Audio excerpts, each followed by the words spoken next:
فأنا ناصح لإخواني بالصدع بالحق تبيض وجوههم. السكوت في مسألة الحزبية يضرها، فاصدع بما تؤمر وأعرض عن المشركين.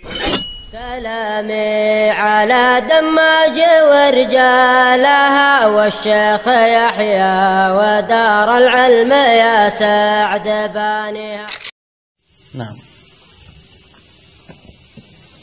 Bismillahirrahmanirrahim. Pelajaran kita berikutnya Syarhul Manzumatil Baiquniyah. Pada pertemuan sebelumnya kita telah mengambil beberapa fawaid tambahan, faedah-faedah tambahan. Di antaranya adalah darajatus sahih, tingkatan-tingkatan sahih. Demikian macam-macam sahih. Dan bilad negeri-negeri yang paling sabit, asbatul bilad fil hadis sahih. Nah, negeri yang paling kuat, yang paling kuat dari sisi hadis sahih pada zaman as-salaf. Sekarang kita masuk pada faedah berikutnya, qauluhum, ucapan muhadditsin, hadza asahhu syai'in fil babi, ini adalah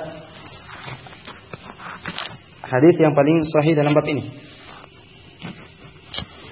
Qala An-Nawawi rahimahullah fi Taqrib wa Taysir. Nah, misalnya dalam bab adzan yang paling sahih adalah hadis ini. Dalam bab salat atau bab al-wudu, hadis yang paling sahih adalah misalnya hadis Utsman bin Affan misalnya. Dalam bab itu dan seterusnya. Makna hadis ini, makna ucapan itu asahhu syai'in fil bab. Qala An-Nawawi rahimahullah fi Taqrib wa Taysir, la yalzam min hadhihi al-ibara sihhatul hadis. Tidak lazim, tidak mesti dari ungkapan ini hadza asahhu syai'in fil bab, bahwa hadis ini adalah hadis yang paling sahih dalam bab ini, menunjukkan bahwa ini adalah hadis sahih atau hadis yang disebutkan itu adalah hadis yang sahih. Fa innahum yaqulun, sebab ahlul hadis mengatakan hadza, atau ahlul fikih mengatakan hadza asahhu ma jaa fil bab wa in kana dha'ifan. Terkadang ahlul fikih atau para ulama mengatakan bahwasanya hadis ini adalah hadis yang paling sahih yang datang pada bab ini, walaupun hadis itu adalah hadis yang lemah. Wa muraduhum arjahuhu aw aqalluhu dha'fan, dan maksud mereka adalah yang paling kuat atau yang paling kurang minim dhaifnya, paling kurang dari sisi kelemahannya. Jadi terkadang dalam satu bab misalnya datang 2 atau 3 hadis. Mereka mengatakan asahhu syai'in fil bab, dalam bab ini ada 2 3 hadis ini walaupun semuanya misalnya dhaif. Tapi ini yang paling mending dibanding 2 lagi temannya. Maka mereka mengatakan hadis ini asahhu syai'in fil bab. Hadis ini walaupun ini dhaif. Misalnya semuanya dhaif dalam bab ini, semua yang datang hadis-hadisnya adalah hadis-hadis yang lemah, tapi ada yang satu mungkar, ada satu maudhu' yang palsu, dan ini hanya di sisi lemah saja. Nah, dari sisi perawinya hanya dhaif, tidak sampai kepada mungkar ataupun palsu. Maka mereka mengatakan yang dhaif ini ada asahhu syai'in fil bab. Ini hadis yang paling kuat maksudnya. Paling sahih maksudnya paling kuat dalam bab ini. Dibanding dengan dalil-dalil selain yang datang. Nah, ini maksud mereka. Berarti tidak lazim apabila mereka mengatakan hadza asahhu syai'in fil bab, hadis ini adalah hadis yang paling sahih dalam bab ini, tidak lazim bahwasanya ini adalah pasti hadis sahih. Terkadang dia dhaif, terkadang dia hasan. Nah, atau selainnya. Tapi mereka maksud adalah yang paling kuat. Yang paling kuat dari hadis-hadis yang ada pada bab tersebut. Qala awwalu man dawwana as-sahiha al-mujarrad. Orang yang paling pertama kali, atau siapa yang paling pertama menulis hadis sahih, khusus hadis sahih saja. Nah, qala al-Imam Ibnu Katsir, qala al-Imam Ibnu Katsir fi ikhtisar ulumul hadis, berkata Imam Ibnu Katsir rahimahullah dalam ikhtisar ulumul hadis, awwalu man i'tana bi jam'i sahih Abu Abdullah Muhammad bin Ismail al-Bukhari. yang paling pertama yang memberikan perhatian dalam mengumpulkan hadis-hadis sahih adalah Abu Abdullah Muhammad bin Ismail Al-Bukhari, yaitu Imam Bukhari, Abu Abdullah Muhammad bin Ismail Al-Bukhari. Wa talahu sahibuhu wa tilmiduhu Abu Husain Muslim bin Al-Hajjaj An-Naisaburi. Kemudian datang setelahnya yang memberikan perhatian dan mengkhususkan satu kitab khusus mengumpulkan hadis-hadis sahih saja adalah setelah Imam Bukhari adalah temannya dan sekaligus muridnya, yaitu Imam Abu Husain Muslim ibn al-Hajjaj An-Naisaburi, Imam Muslim. Fahuma asahul kutubil hadis. Maka kedua kitab ini, yaitu Sahih Bukhari dan Sahih Muslim, adalah kitab hadis yang paling sahih. Nah, wal Bukhari arjahu, dan Bukhari yang lebih sahih, yang lebih arjah, yang lebih kuat dan lebih utama. Kenapa? Li'annahu ishtarata fi ikhrajihil haditha fi kitabihi hadha. Nah, fi ikhrajihil hadits fi kitabihi hadha ay yakuna ar-rawi qad asara shaykhahu wa thabata 'indahu sima'uhu minhu. Nah, kenapa Imam atau Sahih Imam Bukhari lebih dikuatkan dan lebih dikedepankan daripada Sahih Muslim? Sebab syarat Imam Bukhari dalam meriwayatkan dan mengeluarkan hadis dalam kitabnya Sahih Bukhari mesti perawi dalam sanad itu telah muasarah, yaitu hidup sesama dengan syekhnya, satu zaman dengan syekhnya yang dia meriwayatkan darinya, ditambah lagi mesti sabit indahu sima'uhu minhu, mesti dia pernah betul mendengar darinya. Bukan hanya sekedar satu zaman saja, tapi mesti betul telah sabit bahwasanya dia telah mendengar dari syekhnya. Karena terkadang satu zaman tidak berarti pasti dia mendengar darinya. Nah, berapa banyak orang yang sesaman dengan ulama, dengan ahlul hadis al-kibar misalnya, namun qadarullah dia tidak mendengar darinya. Tapi Imam Bukhari rahimahullah mensyaratkan harus dia dengar darinya. Sabit, jelas, ada tansis baik dari ulama atau dari qarinah atau dari ucapan dia langsung bahwasanya saya telah mendengar langsung dari fulan misalnya. Nah, walam yashtarit muslimu ats-tsani. Adapun Imam Muslim tidak mensyaratkan yang kedua. Imam Muslim tidak perlu sabit langsung dia dengar, walaupun tidak dinukil bahwasanya dia langsung dengar, dia cukupkan saja balik tafa bi mujarradil mu'ashar. Imam Muslim mencukupkan bahwasanya dia masih satu zaman. Nah, walaupun tidak sabit atau tidak ada di situ nas atau pengakuan atau semisalnya yang mengatakan bahwasanya dia mendengar langsung dari siapa yang dia menukil darinya. Wa minha huna yanfasilu lakan niza' fi tarjih tashih al-Bukhari ala Muslim. Dari sini akan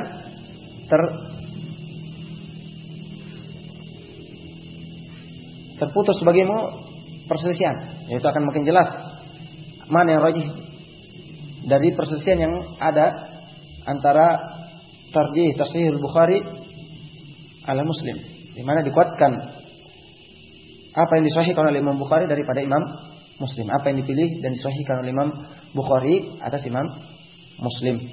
Demikian kitab Sahih Bukhari lebih utama daripada Sahih Muslim dari sisi ini. Walaupun di sana ada khilaf, ada di antara mereka yang lebih merajihkan bahwa Sahih Muslim itu lebih utama dan lebih sahih dibanding Sahih Al-Bukhari. Namun dengan ini syarat ini akan membedakan dan memisahkan dan menjadi jelas mana yang lebih rajih.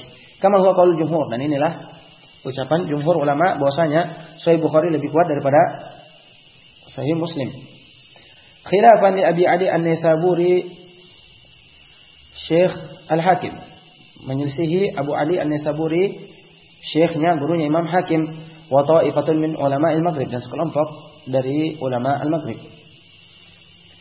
Thumma innal Bukhariya wa Musliman lam yaltazima bi ikhraj jami'i ma yuqtamu bi sihhatihi min al-ahadits. Kemudian Imam Bukhari, demikian Imam Muslim tidak melazimkan dirinya, mengharuskan dirinya untuk mengeluarkan seluruh apa yang dihukumi dengan hadis sahih.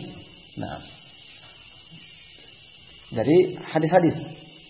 Beliau keduanya tidak mengharuskan dirinya dan melazimkan semua hadis sahih harus keluar di Sahih Bukhari dan Muslim.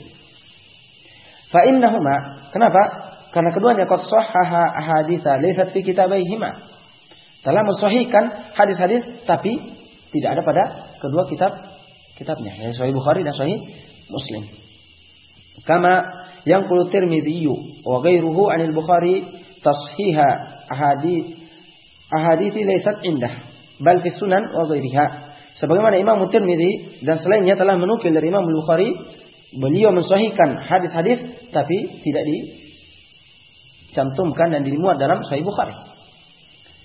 Bal fi sunan wa ghairiha, bahkan pada sunan selain sunan dari 4 sunan itu atau selainnya, menunjukkan keduanya tidak mengharuskan semua hadis sahih dia masukkan dalam sahih keduanya, dalam Sahih Bukhari atau Sahih Muslim. Itu bukan syarat mereka. Dan mereka mensyaratkan setiap yang dikeluarkan dalam Sahih Bukhari atau Sahih Muslim itu adalah hadis yang sahih berdasarkan syarat Imam Bukhari dan Imam Muslim. Nah, faedah berikutnya adadun ma fi as-sahihain min al-hadis. Berapa jumlah hadis-hadis yang ada pada Sahih Bukhari dan Sahih Muslim? Qala Ibnu Shalah, berkata Imam Ibnu Shalah rahimahullah, fa jami'u ma fi al-Bukhari bil mukarrar 7,000 haditsin wa 275 haditsan. Berkata Imam Ibnu Shalah, seluruh apa yang atau hadis-hadis yang ada pada Sahih Bukhari lengkap dengan yang terulang, karena ada yang mukarrar, ada yang mukarrar. Karena Imam Bukhari mendatangkan hadis-hadis itu dengan tabib fiqhiyah, dengan bab-bab fiqhiyah. Beliau mendatangkan bab shalah dalam satu hadis, ada di situ syahidnya, beliau mendatangkan sini. Ternyata dalam hadis itu terkumpul misalnya wudu dan salat. Di bab wudu juga mengeluarkan hadis yang sama. Sehingga ada yang mukarrar, ada yang terulang.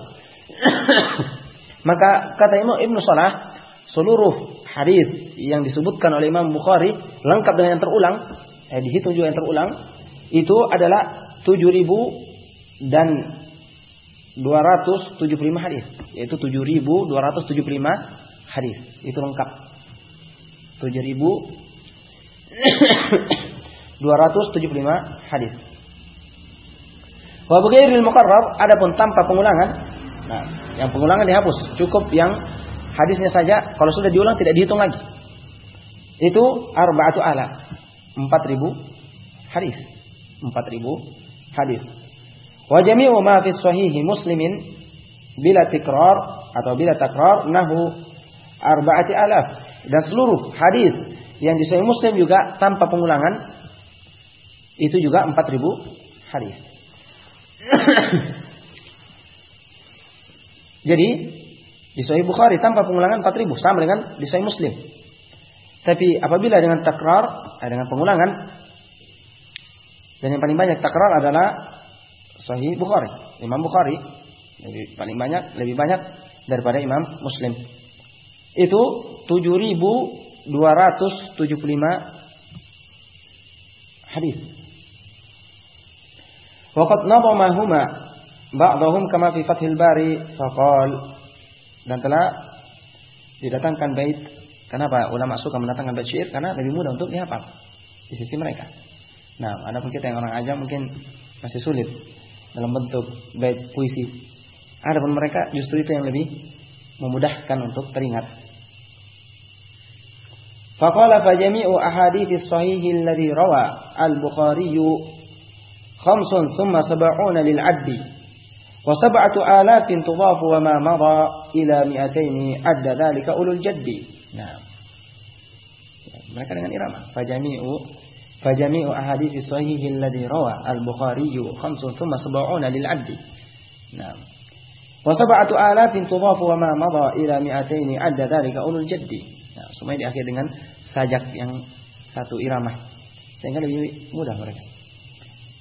Kata dalam bait ini seluruh hadis sahih yang diriwayatkan oleh Imam Bukhari adalah khamsun summa sab'una lil addi. Mereka Arab terkadang mendatangkan bilangan terkadang dari bilangan yang terbesar kemudian yang paling kecil, atau dari yang kecil sampai ke besar.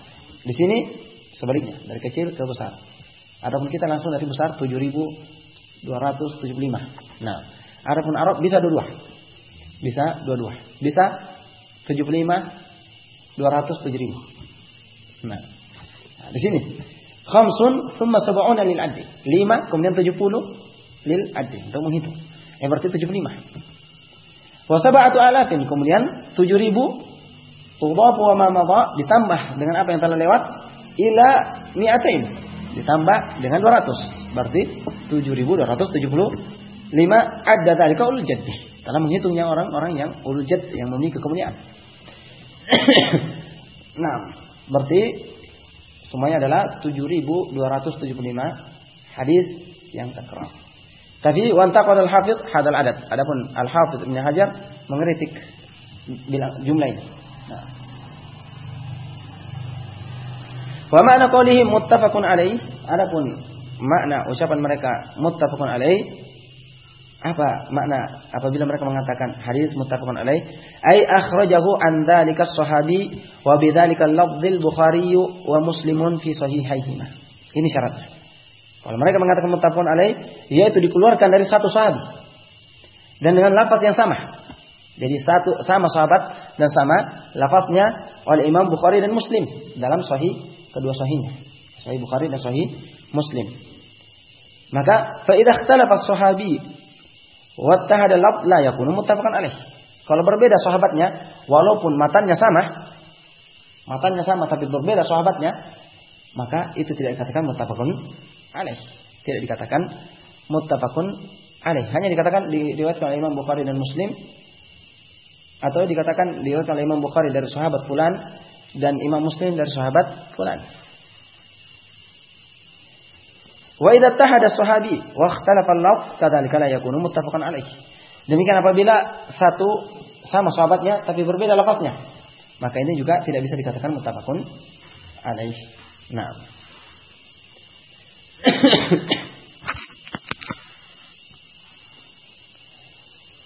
Berikutnya beliau akan menulis atau menukil dari Imam Al-Qasimi rahimahullah tentang as-samaratu al-mujtana min syajaratil hadis sahih al-mubarakah. Buah-buah yang dapat dipetik dari pohon hadis sahih yang berberkah. Maksudnya buah yang dapat dipetik dari faedah yang dapat dipetik dari hadis sahih. Ini maknanya. Qala Al-Qasimi rahimahullah fi qawaid at-tahdits as-samaratul mujtanah min syajaratil hadis sahih al-mubarakah. Buah-buah yang dipetik dari pohon hadis sahih yang berberkah. As-samaratul ula, buah yang pertama, sihhatul hadis tujibul qat'u bih. Keabsahan hadis itu mengharuskan al-qat'u bih, memastikan apa yang ditunjukkan oleh hadis itu dengan pasti dan yakin. Nah, kama ikhtarahu Ibnu Shalah fi sahihain wa jazama bi annahu huwa qaulus sahih, sebagaimana telah dijazama dipastikan dan dipilih oleh Ibnu Shalah dalam sahihain terhadap hadis-hadis pada sahihain itu kita qat'ah bih, memastikan sesuai dengan apa yang ditunjukkan oleh hadis dalam sahih Bukhari dan sahih Muslim, dan beliau menjazamkan, memastikan, mengqata' bahwa itu adalah yang sahih. Qala as-Sakhawi fi Fathul Mughith wa sabaqahu ila qawli bidzalika fil khabar al-mutalaqqa bil qabulil jumhur min al-muhadditsina wal usuliyyina wa amati salaf. Dan telah mendahului pendapat ini bahwa al-qat'u bih, memastikan apa yang ditunjukkan oleh hadis sahih dan tanpa keraguan. Kalau dikatakan hadis di Sahih Bukhari atau di Sahih Muslim, kelas. Mereka yakin dengan apa yang ditunjukkan olehnya dan tanpa keraguan lagi.